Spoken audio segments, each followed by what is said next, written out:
Welcome to another video of the Inalienable Right Guys.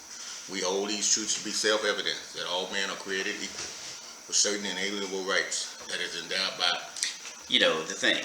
the thing.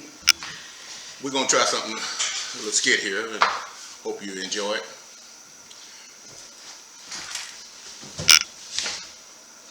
How's it going?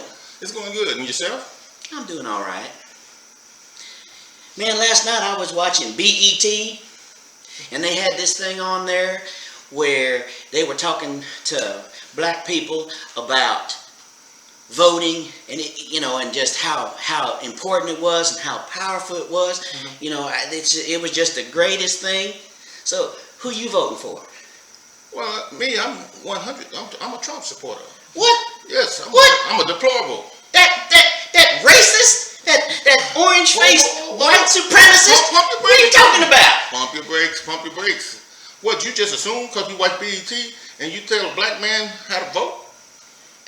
But that racist guy, he hasn't done nothing for the black community. What has he done? He done, what, you want me to go through a litany? Yeah, he ain't done nothing. You can't tell me nothing. He ain't done nothing. How about the lowest black unemployment in the history of the country? How about this platinum plan where he putting $500 billion, getting Ice Cube excoriated by his own people that he accept this plan? How about Trump and the HBCUs? Do you know about these things? No. Have you heard about these things? What happened? Where you get all that from? Well, get it from, it will behoove you to look into these things and follow these politics, because Trump is a businessman. He's a businessman. He's not. He didn't come out as a politician. He told us as black people, what do you have to lose? And so far, we are doing better as a black group of people than we ever been. What is your beef with Trump? Orange man bad? You remember the Charlottesville thing? He talking about how they was good people on both sides. He's just racist. No, go back and study that. No. He was talking about good people on both sides of the issue. He wasn't talking about the skin. He denounced the skinheads. I feel uncomfortable as a black man trying to explain to a white man about something that it just don't make no sense. I mean, how do I get across to you? Yeah, really. All right, okay. Back to life, back to reality.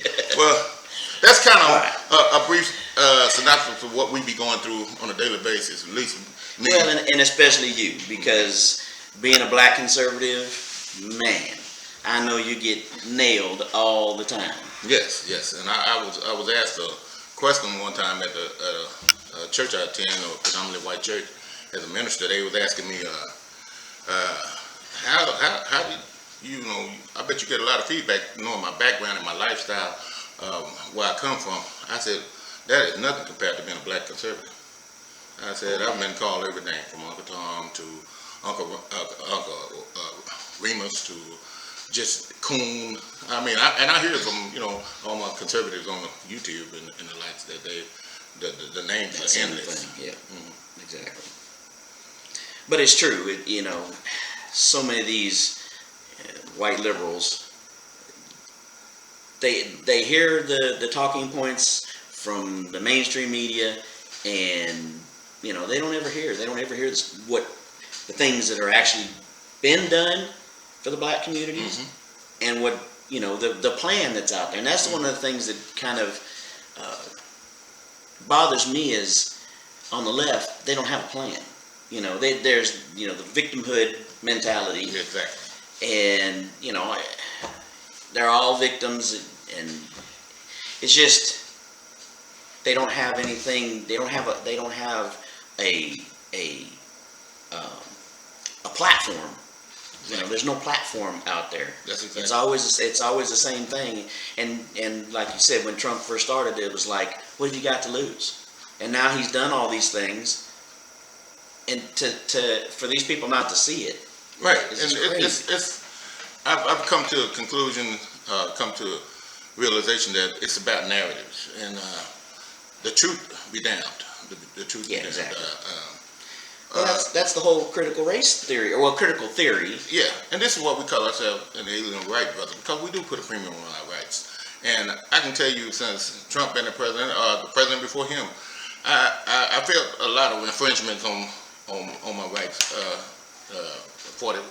Trump is 45, 44 brought to us, but we ain't gonna go down that rabbit hole. I'm just saying that these rights that these people are complaining, and I'm seeing them living pretty decent lives compared with the tax cuts that the president implemented and the likes, and they're not suffering, you know. And I seen something funny I saw one time was a meme where this big lady was in this wheelchair at Walmart or something. She was obese, and she pulled up to somebody and said, "Put your mask on, cause you're gonna cause me to die." And I'm thinking, if obesity ain't gonna cause you to die, you know, Exactly. you live in lavish. I mean, they're eating good under this president. So I still don't understand. It have to be a narrative that they're following, that they've been programmed to believe that orange man is bad. Nothing, hate this and hate that. So I still ain't come to how to formulate this of how to deal with this, but it's mostly hate. Well, going back to what I said a second ago on the critical theory, I just found out about that, a couple weeks ago, that critical theory basically says that it's all about the narrative. There's no absolute truth, and as Christians, we know that we believe in God and God's truth. That's true. But this critical theory throws everything out the window, and it's all about the narrative. And it's all about whatever narrative prevails. So you can have two different narratives, two different sides, and the idea is that whatever narrative is the strongest is the one that prevails and becomes the truth. But that's the problem. Right. They're pushing this narrative, and especially with the race, critical race theory, they're pushing this narrative about race and oppression and systemic racism and all these things. They're pushing that narrative, and it started in the beginning with Trump when he first, came down that escalator and said he was going to run for president as a Republican, and they all lost their mind. And from that point, they started berating him and pushing this narrative that he was a racist, and he was this, and he was that. And that's the whole thing. They're pushing that narrative, and they keep pushing further and further down to where they're even showing, little kids nowadays. I watched a video just a couple days ago talking about Barbie. Yeah, they actually, Barbie has an Instagram, and they actually have Barbie and this other black girl, I can't remember what her name is, but they do this whole narrative about how, being oppressed and this whole narrative, the same narrative, they're putting it out there for these little kids. And it's like, it's terrible. Why put that out there? These kids played. I was telling somebody yesterday, young man yesterday, we were talking about this, and I said, I think psychologists, psychiatrists, whatever it is, they have said that, until a kid is like 4 or 5 years old, they don't really even see color, and so you're pushing these narratives down to these little kids. This is horrible. Why are we doing that to these kids? It's again, I had to again watch my words because of the fact that I want to call it evil, and want to get into the spiritual realm of how bad it is, but it's really evil because you hear the quote, but only when it's convenient. What Martin Luther King said about the contents of your character, not the color of your skin. Exactly. And I seen one lady talking about got mad at with the council culture and got mad at I think it was it happened in Kentucky when Breonna Taylor verdict come in and the lady said he might be skin folk, but he's not kin folk. I've heard them. I'm gonna say that. And I said, man, what is wrong with these people? Who thinks up this stuff? It comes straight from the pits of hell, You got to understand that, I try to leave examples to my nephews, nieces, and my surroundings by examples. Be a man, be responsible. be accountable. And I was telling you earlier about the victim mentality. I looked up victim, and it's talking about someone that's been harmed or some cause of injustice came to them. But when you look at the victim mentality, it becomes even harmful to put yourself as to follow these narratives that you're waiting on a knight in shining armor, or you're waiting on this one big rule, this one big game changer that level the playing field. And all the time you ain't got but a short time here, so it just, again, I agree with you about the narrative. The narratives are like two competing factions that are fighting against each other, and they take it to be a game, but these are lives we're playing with. Yes. This is what makes America so good, the diversity that we have, and the constitutional that provides us these rights and these liberties. And if we, as men, or we refuse to grow or to grow into adulthood, and Apostle Paul said, "When I become a man, I put away childish things." We want to continue. I know grown men today, Mark, will sit in front of a Xbox or a game and play 8, 12 hours like a kid. Grown men, older than me. Right. And I'm thinking, what a waste of time. I mean, what a waste of you teaching others. You just sitting there, playing mind games. So. Well, something you said reminded me, about these narratives. One of the other things that you saw it, I think it's been about a month ago, where they had the Smithsonian, and they had this sheet that they put out, and it was talking about all these things that are, white privilege and all this. And it's normal things like, going to work and working hard and, getting to work on time and getting, up and right. Right. Right. And it's like, it's so stupid. These things, these are white things.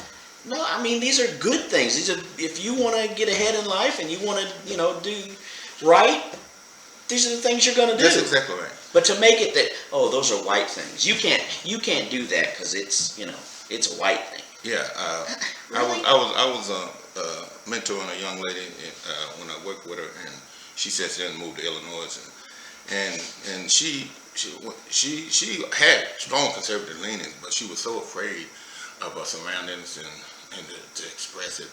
And so every day she would come in and just throw out questions at me, questions, and I would just, and she thought, is I'm asking too many questions? I said, no, continue. So recently she called, and then she went to college here in UNT and graduated. Now she's in Illinois. But she called me and said, hey, I got some good news. I'm a conservative now. I'm going to vote for Trump. I said, that's good. But I said, she said, but I want to ask you something. They got me taking a class, and I'm back in school, and they gave me a book called The New Jim Crow Law. She said, I just know you ain't going to like that book. I said, well, you kind of know me now. And I said, what is the new Jim Crow Law? I said, I didn't get the memo. I ain't heard no legislation passed that this is a new. I said, what is wrong is that they're teaching revisionary history and not visiting real history. Yeah. And that's why they want to tear down the statues and erase the history, because as Cube was saying, when he looked back, if he sincerely look back on the history, he's gonna find out where the problem lies at. Mm-hmm. And it ain't much change. Only they just put lipstick on a pig. Yeah.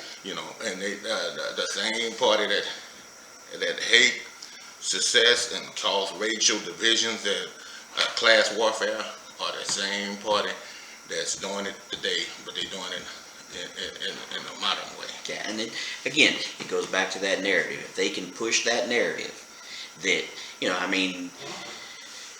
they want to make, like I say, that revisionist history. Mm-hmm. Change all these. They take all these things, all these statues, whatever, tear down all this stuff, so they can put in their own history, mm-hmm. the history that they want, this narrative that they want, and make that the truth. Mm-hmm. That's so correct.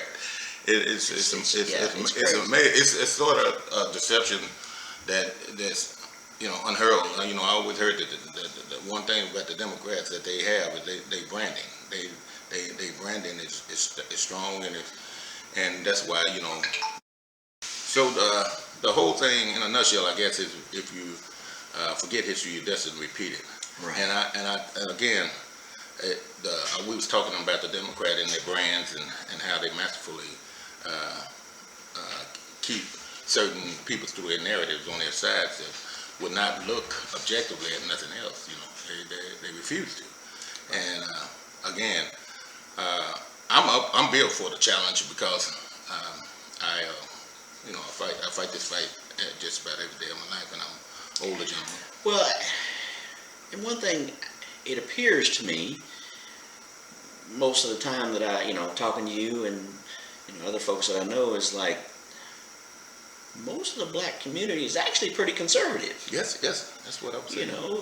The Christian background, most of them have, grown up in churches and that kind of stuff. So it's always kind of puzzled me that they push so hard for the Democrat party when that's not really where their values lie. Like I said in that last video, when I kind of started searching to see where my values were and how that lined up with the political party and the political scene. I realized that I was conservative and had those conservative values, and most of them do. And I know some of the other folks that we've watched on TV, people we've watched on on YouTube, have expressed that same thing. That most of them come from conservative backgrounds. Well, but yet they continue to vote Democrat, and it's like that's just the last time we spoke. I went down a history of 50-year history, and one thing I'm convinced of, and it was a true racist always in the Democrat Party, Lyndon Johnson. Oh yeah. And he was the one that says, after he signed the Civil Rights Act, that he would have them N-words voting for the next 200 years. Yeah. And so one thing that the war on poverty, so-called war on poverty, that he called himself implementing, is that it broke up the nuclear family like nothing I ever seen. I can recall my history. Even my dad, coming in, I raised up in the projects for about 24 years, and a lot of times my dad had to leave just to get the benefits that the government was trying to give him, and then he'd come back through the other door, the back door, go out the front door. Right. But so nowadays it's so toxic that people that's getting these benefits, government, if you're not a professional liar, or you got to go in there and lie like your last breath, depending on to get EBT cards, to get WIC cards, to get Section A, to get all these things. You have to be a master liar. That's what the government requires. And with LB, like I said, with the war on poverty, once it took the father out, I think that what the conservative values left too. Right. Because I look at being 58 and looking at some of the older heads that's going on before me, and the family just broke up. I mean, a lot of in the black community that I'm from, even here in Denton, you'll find houses that was gave to their children through inheritance that the city and is taxed open, and then the Latino community comes in and buys up everything, right, and looks like a totally different city. Yeah. So it's something that's terribly amiss, and I think it's that without that father at the head of the house. Right. That's why I commend you for being the head of your house and being a strong man as yourself. And it ain't, it ain't like you said, it ain't a black or white thing. This is not designed to. It's the way you should do things and the way you should get ahead. That's what it just amazes me that they want to make these things to be, a white and black thing. And I'm like, that makes no sense. Mm-hmm. You're talking about values and ways of doing things that are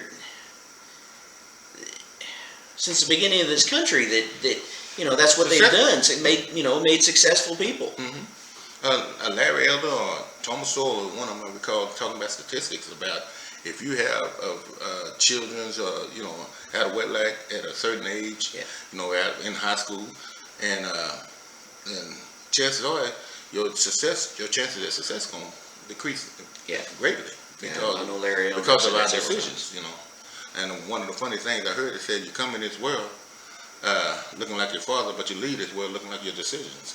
Wow. So decision, yeah. So Hadn't heard that's that. decisions. Right. These are choices, and again, it just takes Because we can't choose this. no. We can choose what we do. Thank you, and how we react to each other, and how one thing, a lot of people are always after that American dream, what they call the American dream, and they always talk about, I'm gonna get this much money, and I'm gonna help this many people to do this. But one thing I learned about a white billionaire ain't no different than a black billionaire. I got elite cousins that you got to take your shoes off to go in the house.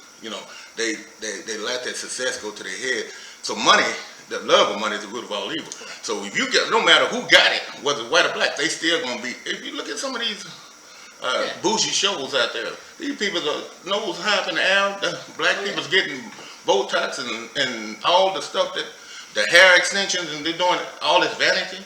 It's not resigned to a skin color. Right. Character. You got to build character. And that's a thing right there, the character. Mm-hmm. My dad tells a story about years ago. He was working, and there was two black guys that he worked with. One lived in a really nice gated community, right, nice neighborhood and all this. And the other guy was trying to move in there. And for some reason he couldn't. I don't remember what the deal was. He was trying to get in there, whatever. And so he had some kind of petition or something that he was having people sign to try to get them to allow him to move into this community.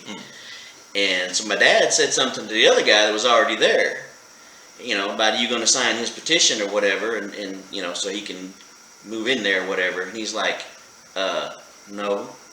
He said basically that he was a ghetto dweller. And and he said, I moved out of those neighborhoods to move into this nice neighborhood. I don't want that neighborhood moving into my neighborhood.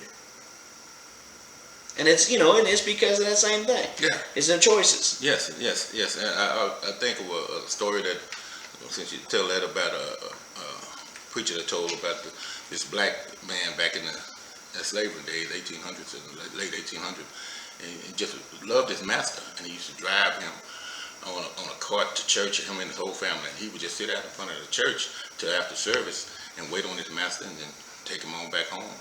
And his master loved his slave the same way. And they said one day that the slave took ill, and the master told him, said, I grant you one wish. Do you want to be free? Do you want a certain amount of money and a certain part of the land that you can live on until? And he said, no. He said, I just want one thing. He said, what's that one thing? He said, I just want to be buried in that cemetery where y'all be buried at. And the master said, oh no, son, that's pretty tall order there. And he said, I guess he thought to himself in his mind, I guess he'd be dead. He'd never know anyway. So he made him the promise that he would do it. And so it just so happened when he died, the master had to change of heart. He said, well, nobody know. I just go plant him way in the back, and nobody will ever be wise to, because I made him a promise. I need to honor that because I'm a God-fearing man. So he went and dug a hole and planted him there, put a little memorial there, and it says that time would have it. The years grew and grew and grew, and the cemetery grew. And so that black man right there sit on the cemetery. But time changes everything, brings about a change. I mean, yes, we have a dark history of these things, but nobody owe me nothing. I ain't looking for no reparation. I ain't looking for no, I'm a man. You're a man. You're a grown man. Exactly. And so in this country, that's what, again, I like the name that we come up with, because we do have these freedoms, and they can't be bought and they can't be sold. You cannot sell your inalienable rights. These were God-given rights. Exactly.